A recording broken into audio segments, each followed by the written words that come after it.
evening, television viewers. What a warm way to welcome you to LNTV News Live. 30 minutes of news about Liberia, Africa, and the rest of our one world. I'm Cecilia Glickly-Clark, anchoring tonight's edition, and these are the top stories. Government of Liberia assures citizens of ongoing efforts to bring into the country emergency gasoline from neighboring countries. Ruling Coalition for Democratic Change postpones retreat amid the acute gasoline shortage in the country. Michigan National Guard of the United States of America pledges more support to the armed forces of Liberia. And off the home front, 16 members of the same family burned to death during an attack in Nigeria's northwestern Kaduna state.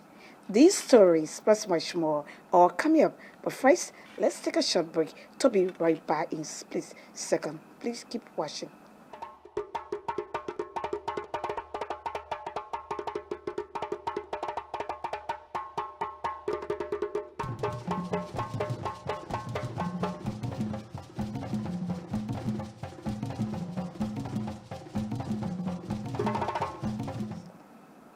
Thanks for rejoining us. Let's take our developments. The ongoing gasoline crisis in the country is being treated by the government of Liberia as an emergency and security concern. As part of several measures to solve the situation, government says it is bringing emergency gasoline from neighboring countries to remedy the gasoline shortage. Information Minister Eugene Nangwe made the disclosure Wednesday in an ELBC interview. Decided we have made a decision that the government itself will import these products and store them in strategic reserves. But that's the medium-term solution. Okay. The solution now, people are in the streets, there's no gas. They can't get served. I came here to tell you that working with some of the importers, we have reached out to some neighboring countries. You care to name some of those? Well, it's not my duty to name the people's source of bringing in fuel. I have confirmed, I said neighboring countries that got borders with Liberia. Some of you can speak to some of the importers, they will give you more details. But generally, I can say, based on the information that I have confirmed, we have, within the next 24, maximum 48 hours, the first major inflow of gasoline. And then we expect a series of ships, the first one coming as early as Sunday, and that will be a long-term solution. The government itself is importing fuel to keep in reserve to address the situation so that no more can we be caught in this kind of situation. We don't refine petroleum in our country. We are not an oil producing country nor an oil refining country. We have to rely on importers. So there were a combination of factors that led to this, and also a combination of measures that were not put into place that led to this. And this is why the president has constituted this task force that at the end of their work, within the next week or 10 days maximum, they're going to report, and then the president will take the further actions that are required for us to ensure that this is not repeated anymore.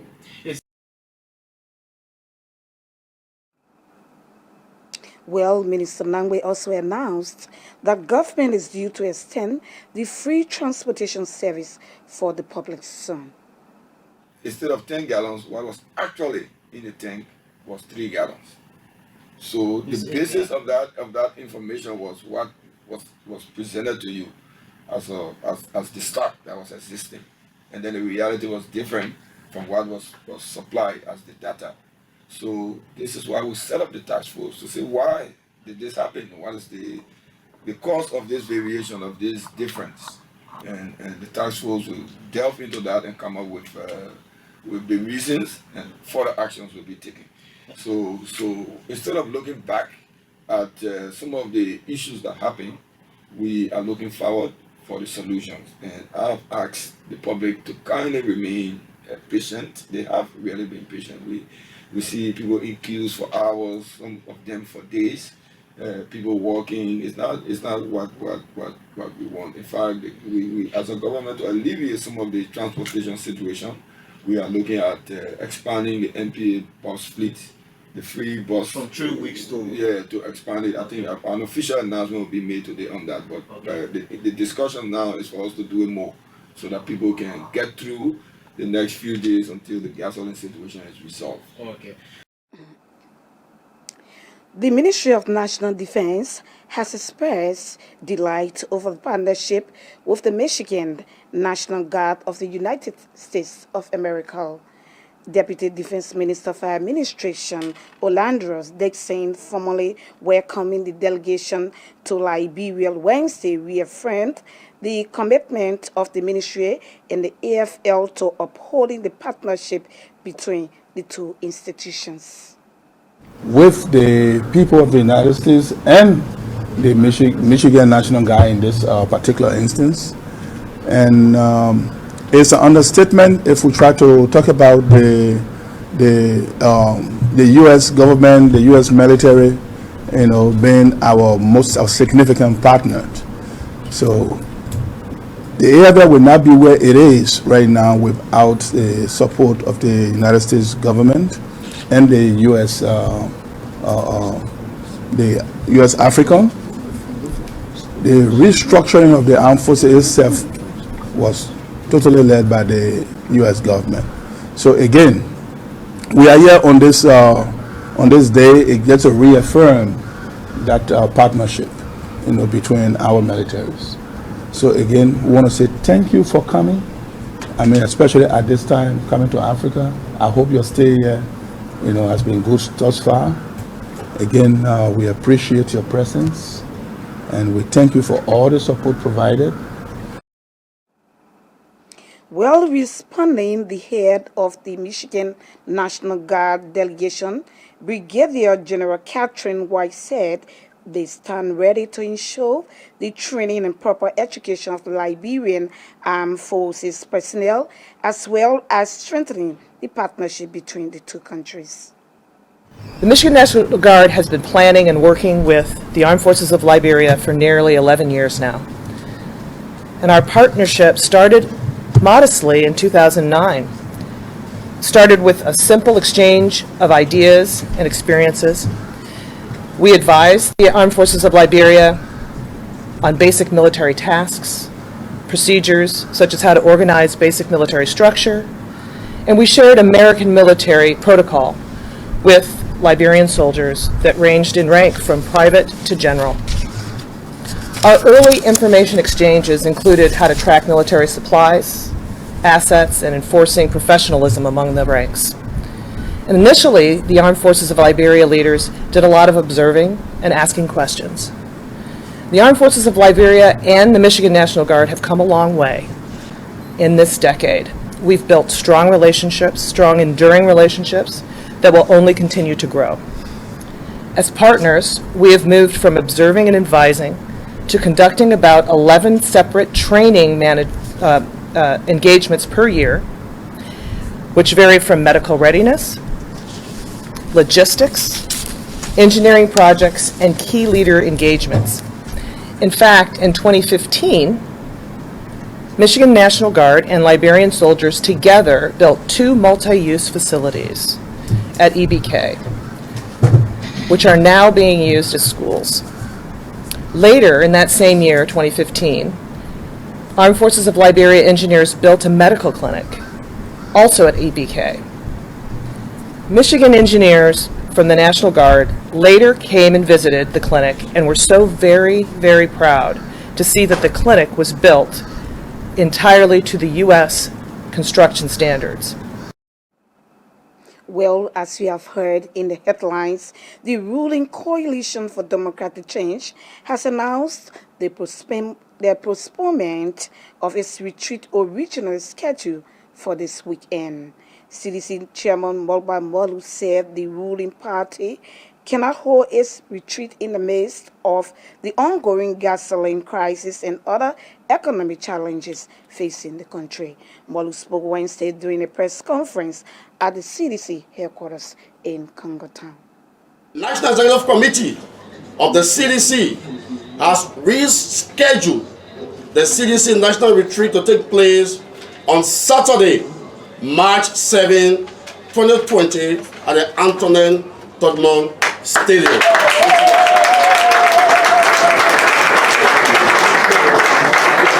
Let me say that again. While we support government's efforts to alleviate the fuel shortage that we are faced with, we urge the GOL to also double the efforts in ways that make the transaction of business and movement of our people easier. As such, in solidarity with the people of Liberia, the three custodians of the CDC, the National Executive Committee of the CDC has rescheduled the CDC National Retreat to take place on Saturday, March 7. On Saturday, March 7 at the Anthony Tottenham Stadium ATS. Saturday, March 7, therefore, is a new date set aside for the convergence of hundreds of thousands of our people to celebrate His Excellency George Manawia's 2 years of accomplishment as president. Well, 2 days ago, a Liberian arrived in the country from China sick, but he is being tested negative of the coronavirus. As health authorities quarantine and cater to him at the Starbase Observation Center on the Bourgeois Island, the ill Liberian is to be declared as an elite case. The acting Director General of Enfield, Dr. Musoka Fala, told a news conference Tuesday that several tests are being conducted during the 14-day incubation period. A Liberian returning from China was picked up yesterday, last night at the airport, evening by 5, 6. He had come on ASCA, and he was sick, couldn't walk. And when they asked him, realized he was from China, from Beijing, China actually. He got picked up, and the team took him at the airport.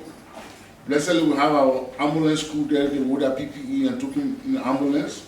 Last night, we were able, because of our preparedness, we elected the team at Redemption Institute. The team went in, took him there quietly, examined him last night. Then we begin to trace the history of his case. The first thing is that he arrived in country with a laissez-passer. We want to go a little bit further. He came via Ethiopian Airlines from China, arrived on the 9th in Ghana, sickly the same way. The Ghanaian health authority picked him up and took him to a quarantine center on the 9th. The evening of the 9th, he took his specimen, because he saw his condition, he came from China and he was sick and ill. Took his specimen to the Noguchi Institute to test him for coronavirus. Early the next day, by 12 o'clock, the result came back negative. And so they lying down on the plane. Again, he still arrived, still sick. We had to spend the entire night, the minister, everyone all with them, all night long to get in contact with our counterpart through Wahoo to get to Ghana. And then when the Ghanaian were able to check by 5 a.m. this morning, let us know that they found his name. The checking into that day was indeed negative. But we took one step further, working with our colleague from here, Dr. Mami from the Afinet, who got in contact early this morning, gave his name. And the head of the Ghana Services Division of Public Health, Dr. Aseidu, was able to confirm that indeed he arrived on the 9th. He was suspicious, the team took him down, just how we did. The day he tested, and he's negative. And so, yet and still, he advised us, as we discussed with Wahoo and our colleague, to still double the test. So what we've done early this morning, the team was there early this morning hour, took specimen, and ready to send it out so that we can know the result in a day or two. However, we've been following up with the nurses and doctors that are treating him. He has no fever, no cough. This morning, only gave him painkiller as of 9 a.m. this morning. We were able to follow up. So we're considering this an alert case. We're not calling it a suspect case, but it's an alert case, and we want the public to be aware. His Enfield acting boss explaining about a Liberian who returned from China sick but tested negative of the coronavirus. To this one now as a means of buttressing government's effort in the education sector, the Beer and Others Burden Ministry of Christ School System is offering a tuition-free education to children whose parents cannot afford their school fees. The school is presently catering to over 100 students in the Pettertown community in Batnersville. Rachel Colley visited the school facility from where she compiled this comprehensive report.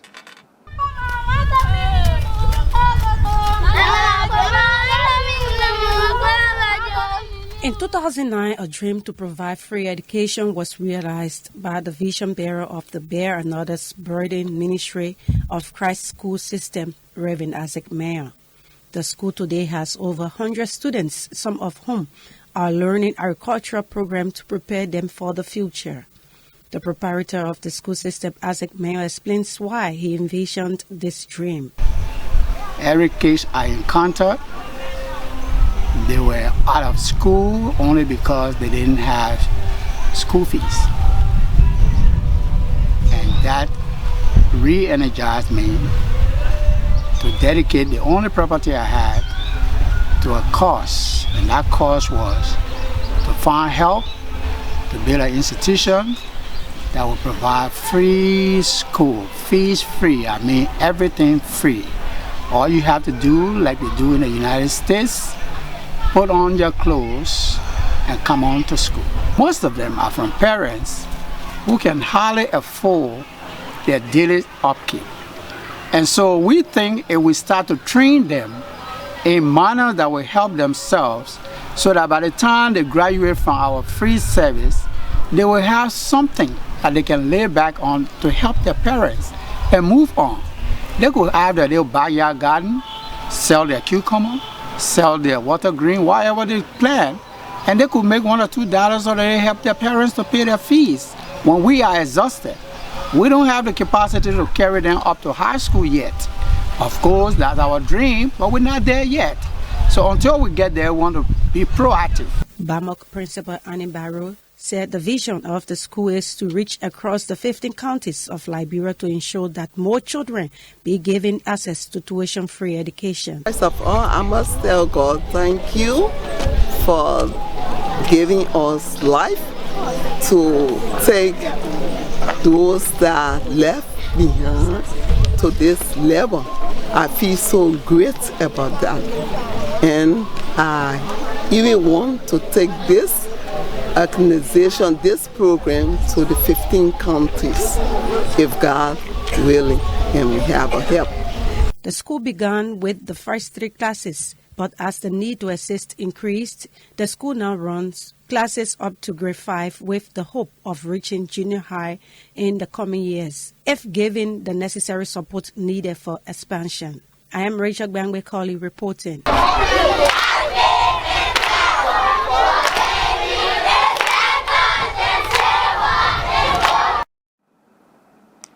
Well, viewers, if you just joined us, it's a reminder you are watching LNTV News Live, and these are the top stories we're following. Government of Liberia assures citizens of ongoing efforts to bring into the country emergency gasoline from neighboring countries. Ruling coalition for democratic change postpones retreat amid the acute gasoline shortage in Liberia. Mexican National Guard of the United States of America pledges more support to the armed forces of Liberia, and off the home front, 16 members of the same family burned to death during an attack in Nigeria's northwestern Kaduna state. We take a short break. When we come back, we bring you more developments. Please keep watching.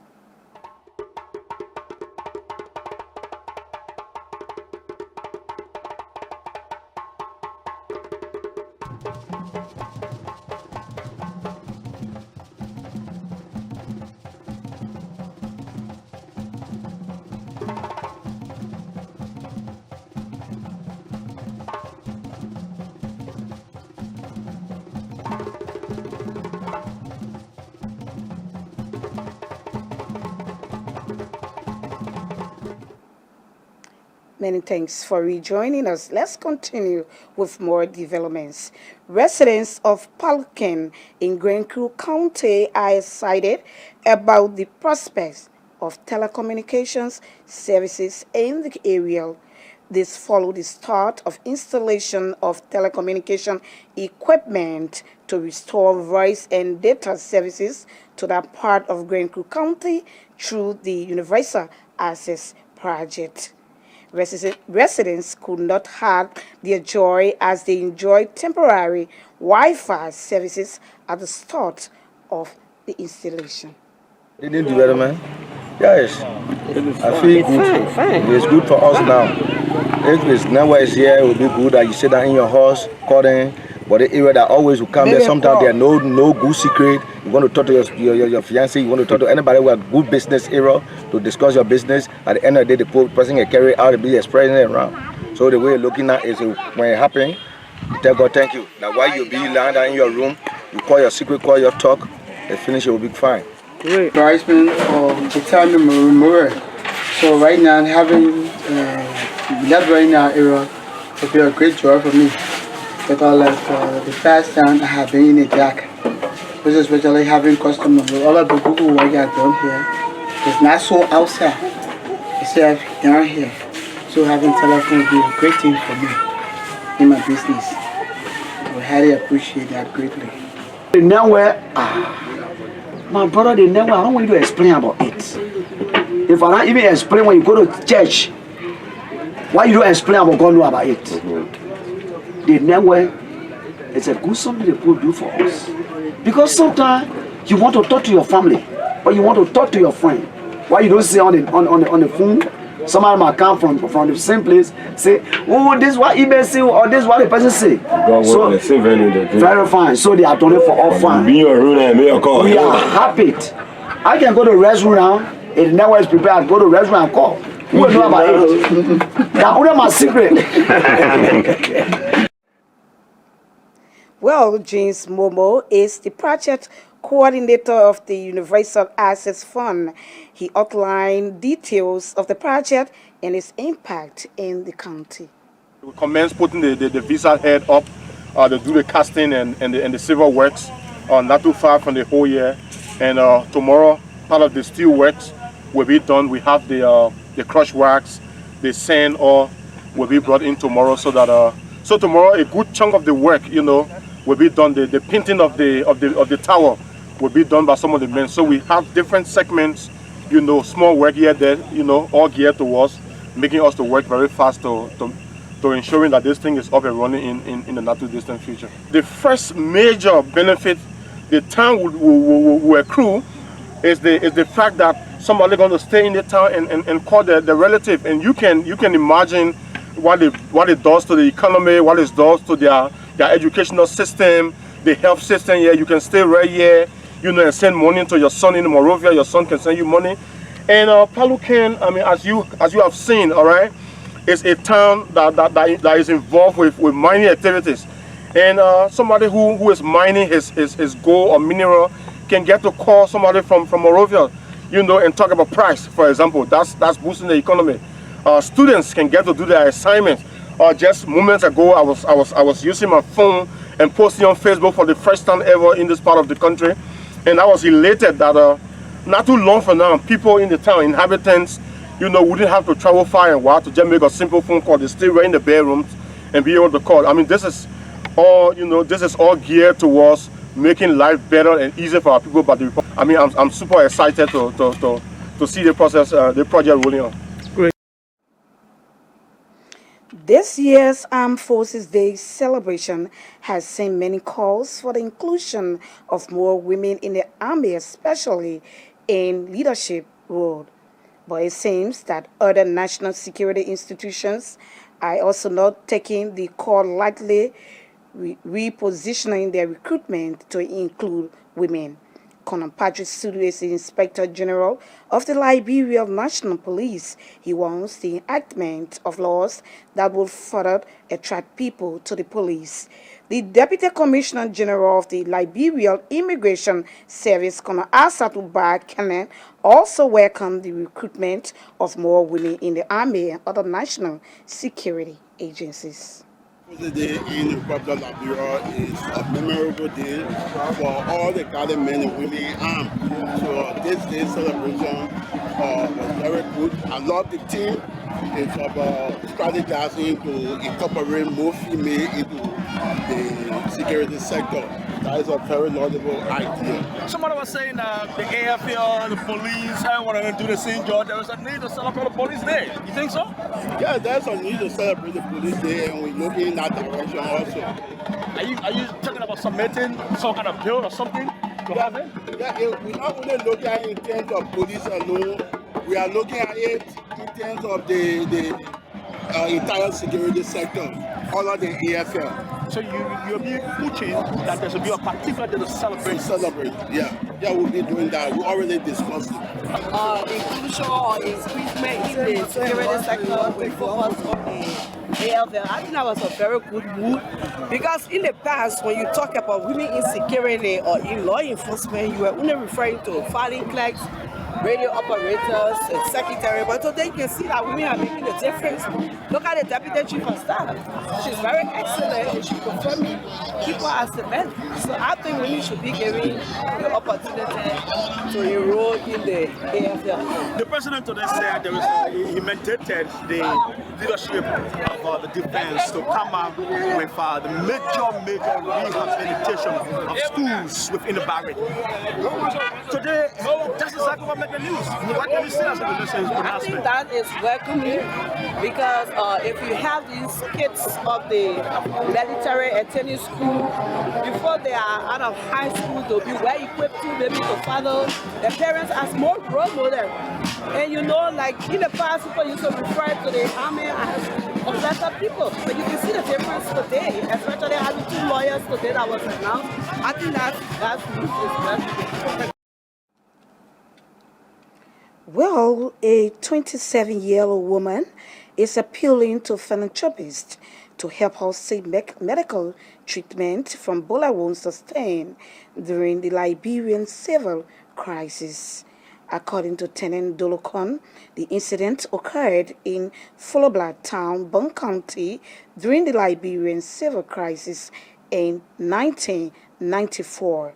Speaking in an ELBC interview, Ms. Dolokon said she has not been able to walk for the past 10 years. Before war, I own my mom back when they went in our town. So my mother running away, so they fire my mom. My mom died. And the bullet touched me on my knee and on my side. So, certain time, some people were running away. They saw me. Oh, people from the same town? Yeah. Were running away? Yeah, they saw me, they took me, they kept me in the bush. Because your mother was already dead? Yeah.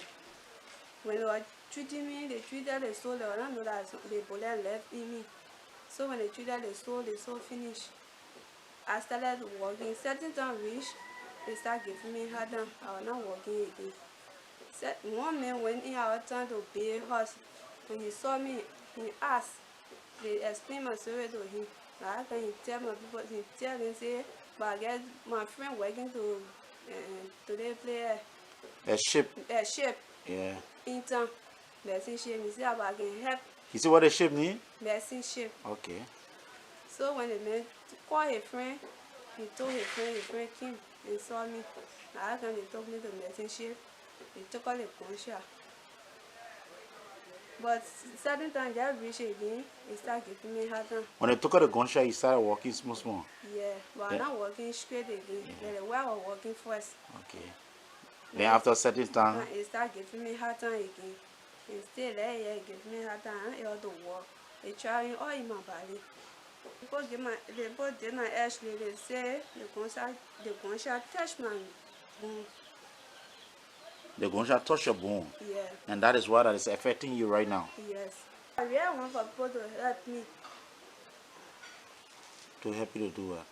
To carry me to the hospital so they can treat me. Meanwhile, the aunt of Tenant Bendu Dolokan narrated challenges faced in caring for her niece. I spent on a gay year, we not care to where be hospital, we can care to some hospital. We care to hospital, they take our edge, they feed them, they don't want to own her.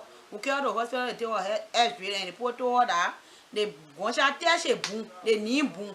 So for that reason, she can walk. They say she can walk. Just as I said, the go say, And I want to say, I can't go nowhere all day again, because when she going people like me, anything I want to do for herself, I can do everything for her. We ourselves, with the family, we have no hand again to help her. I just saw her, so I just baking with anybody listening to her over the radio station, they must please help her for hospital billing. So treat her. Well, so sad. That's an aunt of a war victim who is seeking philanthropist help to enable her work again. Let's now take our foreign development. Reports from Nigeria say 16 members of the same family have been burned to death during an attack in northern western Kaduna State. Witnesses said they were locked in a room before their house was set on fire.